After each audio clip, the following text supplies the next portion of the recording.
L'assurance maladie, nous la considérons comme une contribution de plusieurs personnes, de plusieurs structures, pour essayer de nous épauler tous. C'est justement une façon et une manière de permettre même aux plus pauvres d'avoir accès, parce que c'est comme une sorte de solidarité sociale. Pour assurer toute la population du Nord Kivu par un système d'assurance maladie, ça demandait 20,05 $ par personne par an. On est presque 10 millions au Nord Kivu, donc vous multipliez ça par 27,05. Donc l'étude qu'on vient de mener maintenant montre qu'il est possible de réunir ce montant-là dans le contexte du Nord Kivu. Quand nous prenons les paniers de la ménagère dans la ville de Goma, et il y a des gens qui vivent par 2 $ par jour, mais les 2 $ là ne reflètent pas la vie sociale normale. Ça, c'est une façon d'échapper aux responsabilités. Mais si vous voulez vivre convenablement, il faut partir du pouvoir d'achat. Au travers des études, on a pu réunir un certain nombre d'évidences qui ont d'ailleurs été valorisées dans le cadre d'une feuille de route pour la couverture santé universelle au Nord Kivu. Ça, c'est le premier résultat. De deux, les études qui ont été menées ont permis également d'alimenter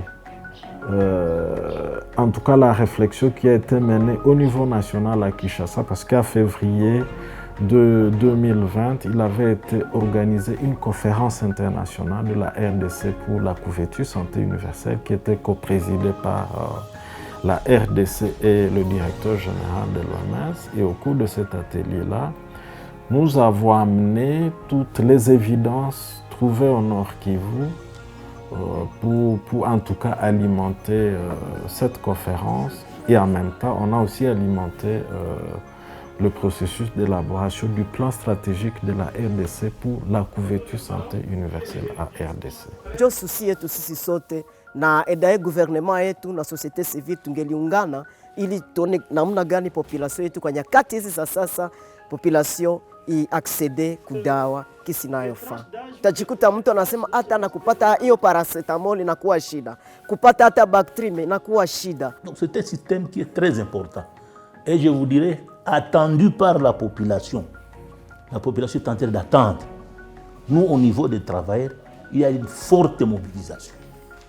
Il y a une forte mobilisation parce que nous devons faire la forte mobilisation pour permettre que au moins la grande partie des travailleurs du secteur formel et informel qu'ils soient dans les programmes. C'est quelque chose sur laquelle nous plaidons à RDC. Et on se dit, même si ce système est obligatoire, il faut que quelque part, les populations qui ne sont pas en mesure de cotiser pour leurs soins, qu'il y ait quand même une suppléance de ces cotisations. Et donc ceci nécessite des sources de financement, et l'une des sources sur laquelle nous sommes en train de travailler, c'est ce qu'on appelle les financements innovants. Pour passer à l'acte, il faut que les décideurs puissent s'approprier ce genre de choses, et sur ce point-là, je pense que ces défis, ça demande vraiment une réelle volonté des décideurs pour pouvoir porter des évidences comme ça et les traduire sous forme de décisions et apporter des réponses aux attentes des communautés.